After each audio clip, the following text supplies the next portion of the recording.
Bom dia, gente. O objetivo da nossa aula de hoje é a gente parar um pouquinho e a gente fazer umas reflexões sobre as aulas passadas, tá bom? Nas aulas passadas a gente falou um pouco sobre teorias de origem da vida, como surgiu a nossa vida, certo? Mas antes da gente iniciar certamente a aula, eu coloquei aqui uma frase de reflexão que ela diz assim: na adversidade uns desistem, enquanto os outros batem recordes. Essa frase é de Ayrton Senna. E aí fica essa reflexão, tá bom? O que é que você está fazendo nessa adversidade em que a gente está vivendo? Você está desistindo de fazer suas atividades? Você está todos os dias com aquela programação, com aquele horário normal, né? Entregando as atividades em dia, tirando dúvida com o professor, quando o professor está lá na plataforma, está aqui na plataforma, né? Então, quem é você diante dessa pandemia? Tá bom? Fica aí a reflexão e vamos continuar a nossa aulinha, tá bom? Vamos continuar, tá certo? E aí, na aula da semana passada, principalmente para a turma de primeiro massterapia, como a gente tem uma aula a mais, eu coloquei 3 perguntas iniciais. Aí, essas 3 perguntas são muito importantes também para as outras turmas, eu vou iniciar com essa reflexão das perguntas que eu fiz para eles, tá bom? E logo em seguida a gente vai falar sobre os mapas mentais que eu pedi para vocês, tá certo? Para a gente fazer uma leitura, até mesmo pontuar o que é esse mapa mental, esse mapa conceitual que eu pedi na atividade, que alguns alunos tiveram até um pouco de dificuldade de fazer, mas que também saíram mapas mentais brilhantes. Eu printei alguns lá da plataforma e a gente vai dar uma analisada neles, tá bom? Lembrando, sempre relembrando o que a gente está estudando, que são as teorias. Uma dessas perguntas, né, que eu tinha colocado para eles refletirem era: você já se perguntou como surgiu o primeiro ser vivo, né? E aí, dando uma analisada nas perguntas, alguns disseram que sim, pararam para refletir, outros disseram que não, outros colocaram parcialmente, né? Se tinham realmente feito essa reflexão sobre como é que a gente surgiu, certo? E aí, a gente parando para dar uma analisada, vocês já viram, né? Quem nunca se fez essa pergunta, que assim, existem várias teorias que comprovam, certo? Que tentaram comprovar o surgimento da vida. E aí, dentre as religiosas, por exemplo, o criacionismo, como vocês viram no material disponibilizado, né? Que fala sobre o quê? Sobre a origem de um ser, né? Existe este ser supremo, Deus, que ele criou todas as coisas, né? E até hoje ele nos move. É ele que nos dá essa fé, essa esperança de dias melhores, certo? Que ela é realmente aceita até hoje, né, por várias pessoas. Existem também as teorias que, com o passar do tempo, elas foram mudando, certo? Por exemplo, existiu lá a teoria biogênese. Com o passar do tempo, vieram outras. E aí, uma tentando realmente desmistificar, né? Se apoiando na ideia inicial, beleza, né? Que a gente viu lá no início do ano sobre a questão de metodologia científica, do que é, né? Vamos relembrar essa metodologia científica, que é justamente isso. Você tem ali uma hipótese, né? Que no final ela vai gerar uma teoria a partir da experimentação que você fez. Só que, por exemplo, o que foi que eu falei lá no início do ano? O que eu tomo como verdade hoje, amanhã, daqui a alguns meses, daqui a alguns anos, ela pode ser totalmente descartada, vamos dizer assim, para surgir uma nova ideia. E foi isso que foi feito com as teorias sobre o surgimento da vida, até chegar realmente em uma das mais aceitas hoje, que vocês viram, que é a hipótese heterotrófica, tá bom? A segunda pergunta foi essa: de onde vêm as mosquinhas que aparecem em bananas e outros frutos, certo? Aí eu acredito que a maioria das pessoas foram dar uma pesquisada, né? As 3 perguntas que eu coloquei eram mais reflexivas mesmo, né? Não tinha tipo assim, tem uma resposta correta? Tem. Mas eu queria ouvir mais de vocês, eu queria ver mais de vocês, o que é que tinha nessa cabecinha, né? As ideias iniciais. E aí vários colocaram justamente isso, né? Acredito que depois de pesquisar, né? De onde vêm essas mosquinhas que aparecem naquela fruta, naquela banana que a gente deixa lá na mesa, certo? É daquela goiabinha que cai, né? Lá do pé. Então tinha aqui, ó, na natureza, as drosófilas, né? Que é a drosófila melanogaster, vão atrás das frutas que caem maduras do pé e começam a se decompor no chão, né? Aí o que é que acontece? Essas mosquinhas, elas vêm, pousam nessas frutas, né? Assim como diversos alimentos, e aí lá deixam seus ovos e a partir daí, né? Começa todo o processo de transformação dessa mosca, tá bom? Acredito que a maioria, né? Colocou essa resposta, até porque vocês pesquisaram. 80% dos alunos eu dei uma analisada lá nas respostas e foram realmente pesquisar e a resposta era justamente essa, tá bom? A última pergunta, certo, que eu tinha feito para os meninos era a seguinte: o que faz com que os alimentos estraguem, tá bom? E aí essa pergunta ela é bem, assim, bem especial, porque, assim, dando uma olhadinha nas respostas de vocês, eu vi várias divergências, certo? E aí vamos realmente assim para que você, se você não tiver copiado essa resposta, você pode ir lá no seu material de estudo e dar mais essa, fazer mais essa anotação lá, tá bom? Então eu coloquei aqui, ó, o que fazem, né, com que esses alimentos estraguem. E aí eu coloquei aqui que os alimentos eles podem sofrer vários processos. Vamos lá. O primeiro é o seguinte: alterações químicas, né? Como é que ocorrem essas alterações químicas? Elas podem ocorrer, gente, vamos dizer assim, ó, são decorrentes de reações de alimentos em contato com o oxigênio, com o ar, certo? Até mesmo com resíduos, certo? De metais inadequados, tá bom? Como ferro, cobre, enfim, tá bom? O próximo, eles podem sofrer também por alterações físicas. Como é que ocorre esse processo de alterações físicas, tá bom? Quando, vamos dizer assim, quando há mudanças de aroma, tá bom? De sabor, provocados, vamos dizer assim, pela exposição de muita luz, pela temperatura, tá bom? Então, isso se dá nas alterações físicas. E lá nas alterações enzimáticas, como é que se dá esse processo?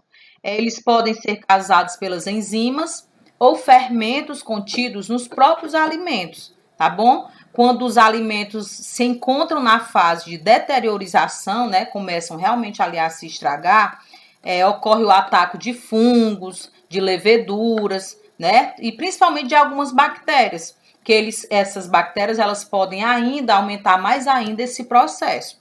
Então, o que fazem com que esses alimentos estraguem? Os alimentos podem sofrer alterações químicas, alterações físicas e alterações enzimáticas, beleza? Partindo aqui para o próximo tópico, né? E agora a gente vai envolver mais ainda todas as turmas, que essa atividade aqui dos mapas mentais eu passei na semana passada para vocês e pedi nas 4 turmas de primeiro ano, certo? Então eu coloquei lá 2 videoaulas bem pequenas para resumir o que a gente já tinha visto, né? Lá naquele slide que eu tinha colocado sobre todas as teorias, que eu tinha dado uma enxugada, né? Da melhor forma possível para que vocês absorvessem esse conteúdo, né? Pelo menos pegassem a ideia principal. Eu pedi para que vocês assistissem os 2 vídeos e aí depois fizessem uma espécie de mapa conceitual ou mapa mental, né? Alguns alunos, eles já sabem, já em várias aulas, por exemplo, vamos citar aqui o primeiro enfermagem. Primeiro enfermagem, eles são bem conhecedores de mapas mentais, porque nas disciplinas cobram bastante isso, principalmente nas disciplinas da parte técnica. E aí alguns alunos ficaram meio que na dúvida do que são esses mapas mentais. Eu coloquei aqui bem rápido, só para a gente relembrar o que é esse mapa mental, que os professores estão pedindo demais nessas atividades domiciliares, porque é uma forma que a gente sabe, bem produtiva, e o objetivo maior de mapa mental é você fazer anotações que quando você olhar, você lembre aquilo que você colocou, né? Então, como é que a gente faz um mapa mental? Eu coloquei até aqui algumas regras. Primeiro, começar pelo centro, né? Eu coloquei aqui um exemplo sobre saúde, ó. Vocês podem olhar aqui, certo? Eu coloquei aqui saúde. E aí, por exemplo, começar pelo centro. Eu coloco, alguns alunos me perguntaram, tanto na plataforma quanto no WhatsApp no privado, como é que iniciava, se uma anotaçãozinha dava certo. Eu disse, gente, um mapa mental, ele é mais produtivo. Muitos alunos de faculdade, né, de vestibulares, quando eles estão estudando para vestibulares, eles utilizam muito essa técnica, tá bom? Então, pronto, começar sempre pelo centro. Como é esse centro, Carla? Você coloca a palavra inicial, como vocês podem ver aqui no centro, saúde, e a partir desse tema inicial, você vai puxando outros gatilhos, certo? Para que você coloque o maior número de informações possíveis, palavrinhas-chave, que quando você olhar, for estudar por ele, você lembre daquilo que você colocou, tá bom? Então, a primeira ideia é começar pelo centro.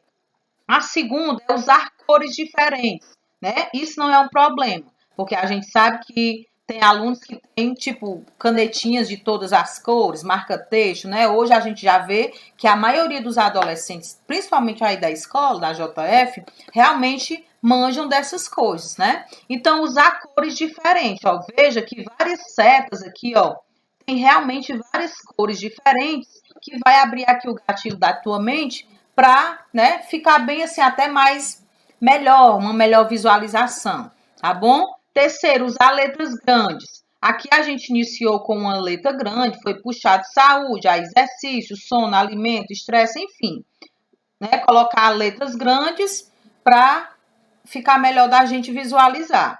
Próximo, abreviar, ó, bem aqui, ó, como eu já falei, né? Nessa abreviatura. Você não vai colocar, por exemplo, não é uma anotação qualquer, é um mapa mental. Você coloca um tema e vai colocando algumas palavras, né, de acordo com o que tu vai estudando, para que tu lembre desse conteúdo, certo? E o último passo foi desenhar. Por que desenhar, tia? Eu não sei desenhar. Desenhe da forma que você sabe. Se você não sabe desenhar uma maçã, por exemplo, desenhe uma bolinha, puxe um pauzinho e coloque aqui uma folha, certo? Então, desenhe do seu jeito. Aqui ninguém não está se tratando de especialistas, não. É aquilo, são suas anotações. Assim como, por exemplo, um professor faz um slide, para ele saber mais ou menos, ele não se perder, né? Para quando ele estiver passando para um grande número de pessoas, né? Uma sala de aula, enfim. É a anotação do professor, a mesma coisa é a de vocês, certo? Então a gente vai dar uma analisada agora nos próprios mapas mentais de vocês que vocês me mandaram, tá certo? Pronto. Eu coloquei aqui, eu escolhi, né, bem aleatório, certo? O mapa mental de um aluno por turma, para a gente dar uma analisada e saber realmente se ficou a mensagem sobre as teorias de origem da vida, tá bom? Dentro do material que eu coloquei, alguns tiraram do livro, certo? Vamos lá. A primeira eu coloquei aqui do primeiro contabilidade, da aluna Mariana do Nascimento, certo? Olha o mapa mental dela. Ela colocou como, dentre as dicas que eu falei lá no slide anterior, ela colocou aqui o tema origem da vida, né? E aí foi colocando algumas setas, ó. Primeiro, para quem lembra lá do material que eu disponibilizei, ela colocou o criacionismo, né? Que é a primeira teoria, uma das mais aceitas até hoje, né? Principalmente para aquela galera que crê, né? Que tem uma fé, enfim. Criacionismo. E aí ela foi seguindo. Colocou aqui, por exemplo, lá eu falei também da teoria da panspermia, né? Que essa teoria da panspermia falava de um meteoro que tinha surgido e a partir daí tinha surgido o primeiro ser vivo, certo? Colocou aqui a teoria da geração espontânea ou a biogênese, né? Ela colocou aqui que logo depois dessa teoria da abiogênese ela foi descartada e surgiu a biogênese, certo? Tem toda uma cronologia. E aí ela foi passando por todas as experiências realizadas, ó, uns desenhos que a gente viu que é super importante a gente colocar para a gente principalmente focar, né? Para principalmente a gente ficar gravado no nosso cérebro. E aí ela foi colocando até a mais aceita atualmente, ó. Tá certo? Vamos para o próximo mapa conceitual. O próximo mapa, né, conceitual, foi da Larissa Leila. Eu coloquei aqui do primeiro ano em enfermagem. Ela também seguiu todos os passos, ó, origem da vida, certo? A temática. E aí foi colocando, ó, criacionismo, né? Da mesma forma, certo? Colocou alguns desenhos aqui, ó.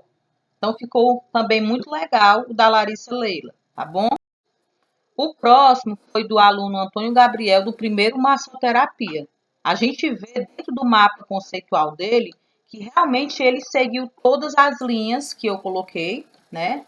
Das dicas, e também seguiu realmente o conteúdo sobre a origem da vida, certo? Ele viu realmente todas as características principais de cada teoria, certo? Criacionismo, panspermia, abiogênese, certo? Aí depois ele passou aqui, ó, biogênese, teoria de Oparin e Haldane, experimentos, né? Ele colocou os experimentos de Red, de Miller. E aí lá no finalzinho, né, que era no último tópico lá do nosso material de estudo, ele falou sobre as principais características de um primeiro ser vivo. E o último, certo, gente, que eu coloquei aqui foi o do aluno Marcos Renan do primeiro Redes. Eu fiz mesmo a critério, colocar um de cada turma, certo? Para a gente dar uma analisada.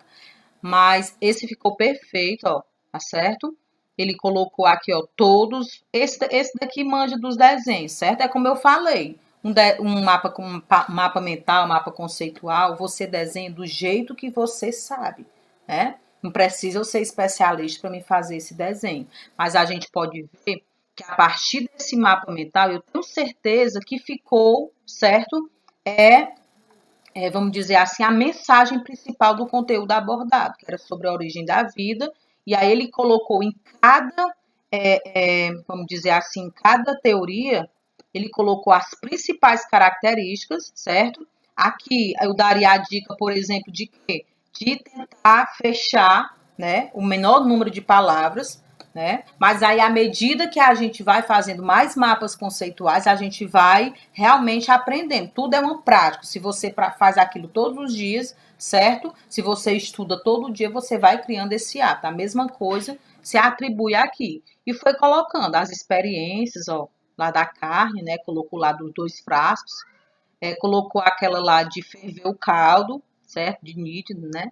Colocou aqui, ó, do nosso materialzinho, eu lembro muito que eu coloquei isso aqui, né? Nosso materialzinho lá, quais eram as características do primeiro ser vivo, tá bom? E a gente viu que ficou muito bom, tá certo, gente? E é isso. O primeiro vídeo foi realmente só para a gente dar uma analisada nas atividades feitas nas aulas anteriores. Eu quero que vocês saibam que a gente está sempre por dentro, está todos os dias preenchendo planilhas, tentando realmente acompanhar da melhor forma possível, tá bom? E qualquer dúvida a gente vai estar aqui na plataforma para tentar tirar essas dúvidas. Se eu não quero ir na plataforma, mas geralmente no horário da aula o professor vai estar disponibilizado para tirar aquela tua dúvida, tá bom? Então, uma dica que eu digo é se organizem, façam um horáriozinho, um cronograma bem direitinho, que vocês já estão vendo aí nas aulas de formação para a cidadania, porque para não deixar realmente acumular atividades, tá certo? Como eu disse, a gente está tentando ajudar da melhor forma possível. E o próximo vídeo, a gente vai dar uma breve iniciada sobre citologia, certo? O que é a célula, quais as partes de uma célula. Então, a gente vai dar uma analisadazinha, certo? Dá um like e se inscreva no meu canal e até lá.